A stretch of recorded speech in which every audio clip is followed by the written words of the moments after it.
السلام علیکم، آپ دیکھ رہے ہیں سینٹرل ایشیا نیوز۔ میں ہوں حیدر سید۔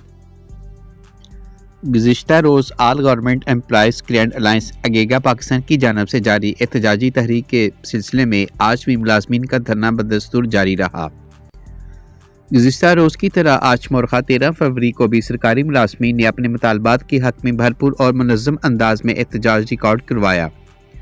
ساہیوال میں اس احتجاجی دھرنے کی قیادت نمایاں رہنماؤں ذوالقرنین ملک، ڈاکٹر موسیٰ عابد جتوئی، میاں ضیاء احمد، طارق عباس، ماہر راشد نوید سپرا، ڈاکٹر سعید احمد جتوئی اور ذوالفقار علی ذاکر سمیت دیگر عہدیداران نے کی۔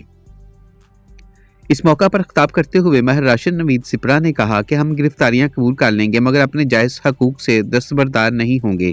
جب تک ہمارے مطالبات تسلیم نہیں کیے جاتے، احتجاج اور دھرنا جاری رہے گا۔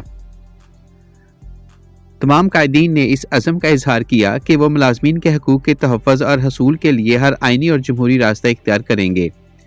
رہنماؤں نے کہا کہ موجودہ حالات میں ملازمین شدید معاشی دباؤ کا شکار ہیں اور ان کے مسائل کا فوری حل ناگزیر ہے۔ دھرنے میں شریک ملازمین نے پرامن انداز میں اپنے مطالبات پیش کیے اور اس بات کا احاطہ کیا کہ تحریک اس وقت تک جاری رہے گی جب تک حکومت سنجیدہ مذاکرات کے ذریعے مسائل کا حل نہیں نکالتی۔